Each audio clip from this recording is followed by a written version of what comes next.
Good morning. Come SIT. నాకు ఒక help చేయాలి నువ్వు. చెప్పు. నాకు ట్రాన్స్ఫర్ కావాలి. తప్పు చేసింది ఆ సామ్రాట్ గాడైతే దానికి నువ్వెందుకు వెళ్ళిపోవడం? నో, నేను ఇక్కడి నుంచి వెళ్ళిపోవాలి. వాడేమన్నా థ్రెటన్ చేస్తాడని భయపడుతున్నావా? చచ్చా, అది కాదు. మరి ఇంకేంటి నీ ప్రాబ్లం? అసలు నీకు అర్థమవుతుందా నువ్వు చేస్తున్న ఈ ప్రాజెక్ట్ తర్వాత నీ కెరీర్ ఎలా ఉంటుందో? దట్టు 2 కంపెనీలు మర్జ్ అయిన తర్వాత this is your first project Anu.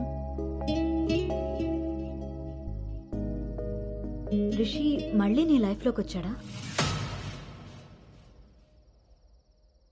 He's moved on Anu. And that too so fast. Come on, cheer up. అవును భార్గవి, అది పాస్టే. కానీ నన్ను చేస్తుంది. నేను చేసిన తప్పు నా వెనకాలే వస్తుంది. నన్ను ఇక్కడి నుంచి దూరంగా పంపించే. Help me out. అదర్వైజ్ నేను రిజైన్ చేయడానికి కూడా ready. Hey, it's okay, don't worry. సరే అను, నీ ఇష్టం. కానీ ఈ మర్జర్ ప్రాసెస్లో ట్రాన్స్ఫర్ చేయడానికి నాకు అథారిటీ లేదు. Gautam is heading this project, so he must approve this. Don't worry, తనతో నేను మాట్లాడతాను. Let's go. వద్దు Bhargavi, don't ask him. Why? ఈ గౌతమే ఆ రిషి.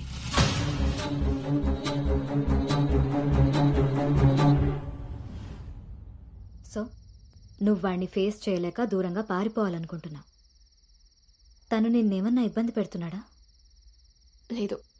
వాడు నీలో అనునే చూస్తున్నప్పుడు నువ్వు వాడిలో రిషిని ఎందుకు చూస్తున్నావు? నువ్వు కూడా వాడిలా నార్మల్గా బిహేవ్ చేయి. వాడు నీతో డేట్ చేసినట్టు నేను కూడా ఎవరితో అయినా. నువ్వు అనుకున్నట్టుగా గౌతమ్ అలాంటివాడైతే నిన్న మా డేట్ జరిగేది. వాణ్ణి డేట్కి వస్తావా అని అడిగినప్పుడు వాడు దేనికి స్ట్రగుల్ అవుతున్నాడో అప్పుడు నాకు అర్థం కాలేదు. ఇప్పుడు అర్థమైంది, అది నీకోసమేనని. మీరిద్దరూ లవ్లో ఉన్నారు. మీ ఇద్దరికి ఎవరి గురించి వాళ్ళకి తెలుసు, కానీ ఒకరి గురించి ఒకరికి తెలీదు. ఎందుకంటే మీ ఇద్దరి మధ్య అడ్డుగా కండిషన్స్తో గోడ కట్టుకుని ఉన్నారు. మీ ఇద్దరిలో ఏ ఒక్కరు రియలైజ్ అయ్యి ఒక అడుగు ముందుకేసినా ఇంకొకరు కనిపిస్తారు.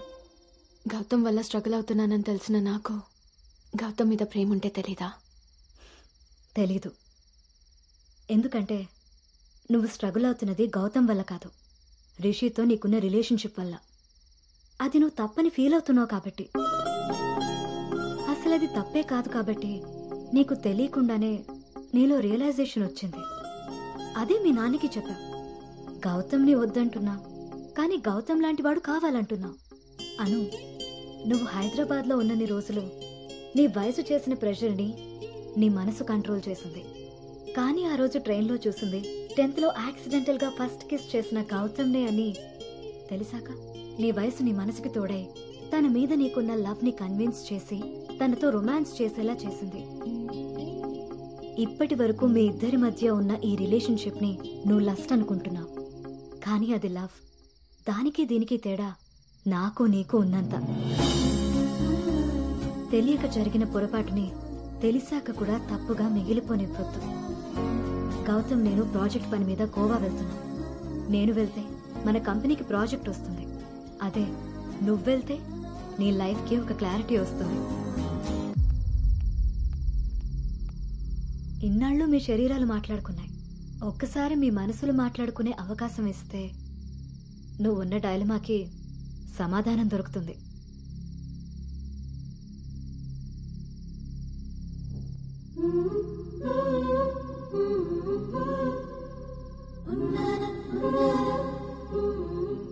అను, you stay here, I'll handle it. Gautam నీకు అన్ని విధాలా సరిపోయేవాడమ్మా. నీకు అన్ని విధాలా సరిపోతాడు. నువ్వు చాలా హ్యాపీగా ఉంటావని. నిజంగా గౌతమ్ నన్ను ప్రేమిస్తున్నాడా? నా ప్రేమని తనకి ఎలా చెప్పాలి? ఒకవేళ వాడి మనసులో నేను లేకపోతే నా ప్రేమని ఎలా తీసుకుంటాడో?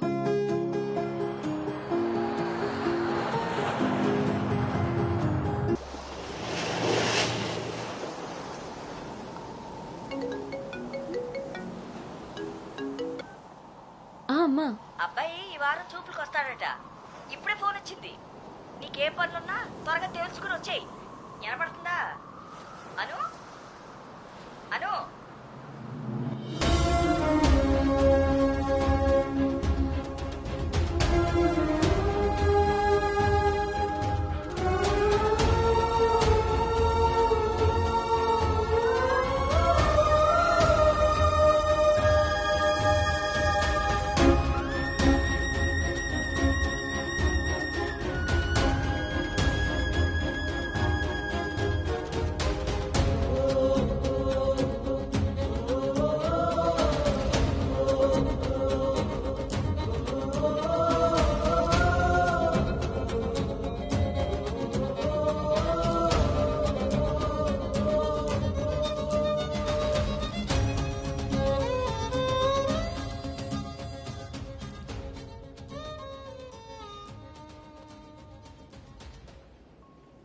తన మనసులో నేనున్నానో లేదో తెలుసుకొని తనకి నా ప్రేమ గురించి చెబుదామనుకుంటే కనీసం తన ఆలోచనలో కూడా నేను లేనని చెప్పకుండానే చెప్పి వెళ్ళిపోయింది.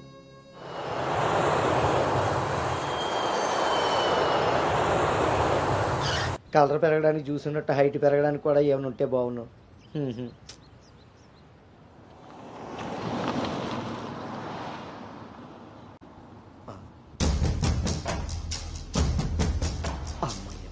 దొరికాడు.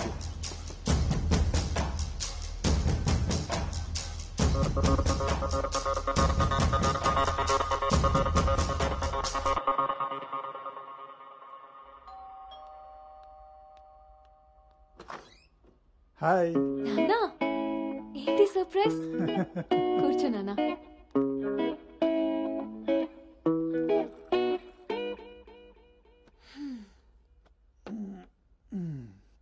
ఇప్పుడు మనం లంచ్కి బయటికి వెళ్తున్నాం. నువ్వు రెడీ అయ్యరా. Okay, 5 minutes. సరే.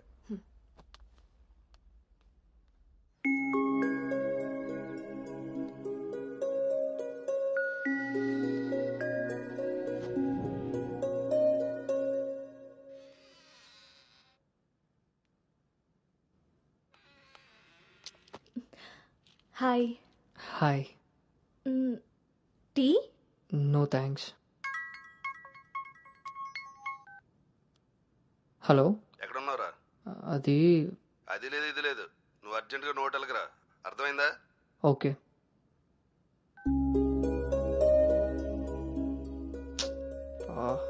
ఏమైంది గౌతమ్? అర్జెంటుగా నోవోటెల్కి వెళ్ళాలి. క్యాబ్ బుక్ అవ్వట్లేదు. నేను డ్రాప్ చేస్తాను కదా.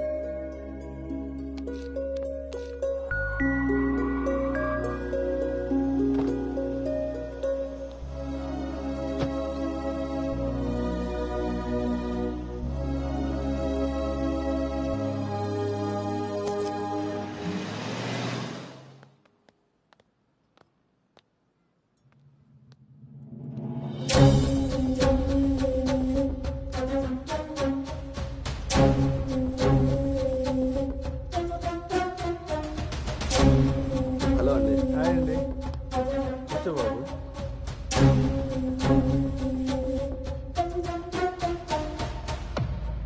బాబు, మా అమ్మాయి అను.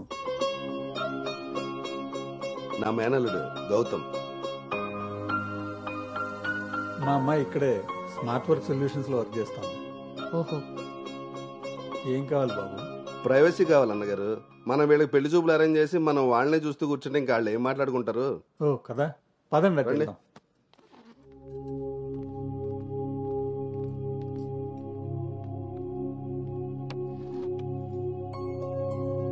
అవును, ఆడాడో బ్రోకర్ గాడు వస్తున్నాడు మా బావ. ఏడాడు? రావాల్సిన సమయానికంటే గంట ముందే వచ్చాను. ఓ, బాగా ఖాళీగా ఉన్నావు అనమాట. వీటితో జాగ్రత్తగా ఉండాలి. పోలీసుకు ఒక పెద్దమ్మ కొడుకులా ఉన్నాడు. వచ్చింది హోటల్కి కళ్ళజోడితే. హలో, నమస్కారం. నమస్కారం. ఈడు పేడు మొక్క. Sir, order please. ఇక్కడ కదా ఆ టేబుల్ తీసుకో.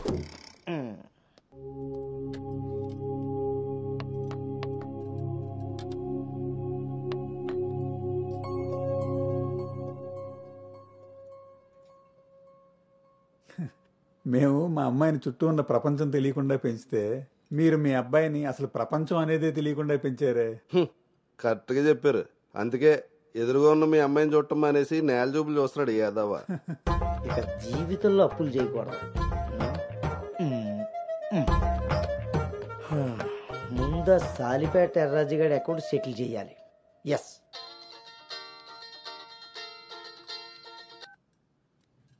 హలో,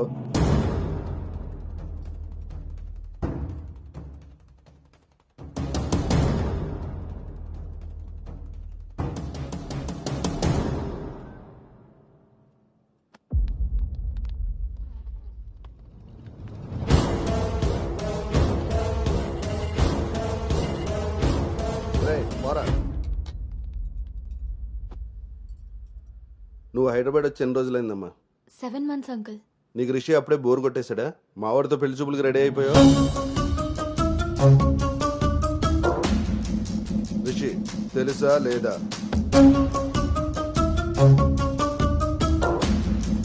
ఇక్కడ అడుగుతుంటే ఆడం చూస్తావేంటి? మావయ్య అది నువ్వు నార్మల్, నీకు తెలీదు.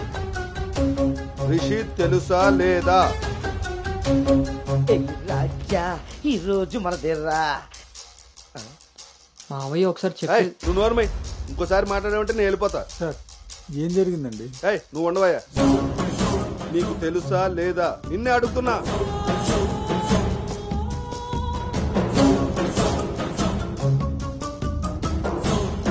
మావయ్య ఒకసారి నేను చెప్పి. మీ నాన్నకు ఫోన్ చేయరా? అది కాదు. ఏయ్, నేనే చేస్తా.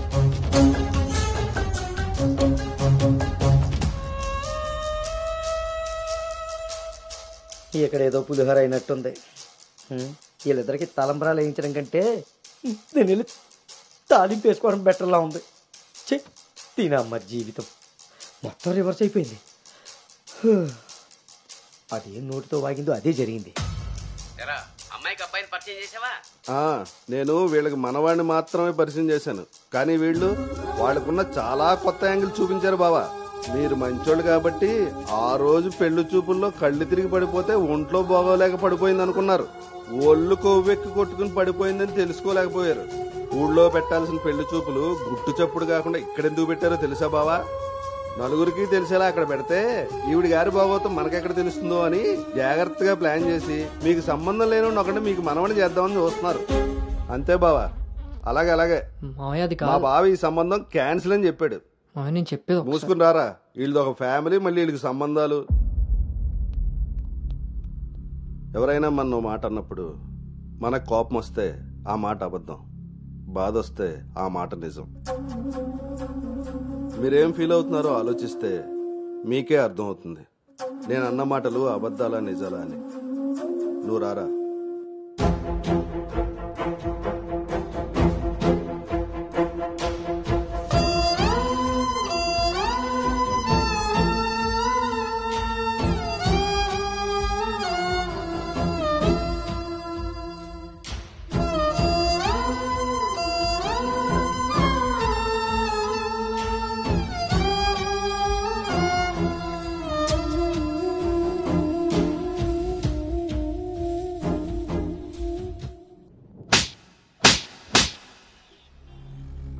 It's over.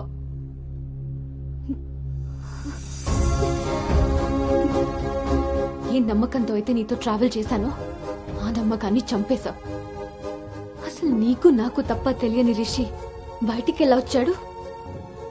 మనం ఎవరితో అయినా పర్సనల్స్ షేర్ చేసుకుంటే వాళ్ళు దాన్ని మనసులో పెట్టుకునే వాళ్ళై ఉండాలి.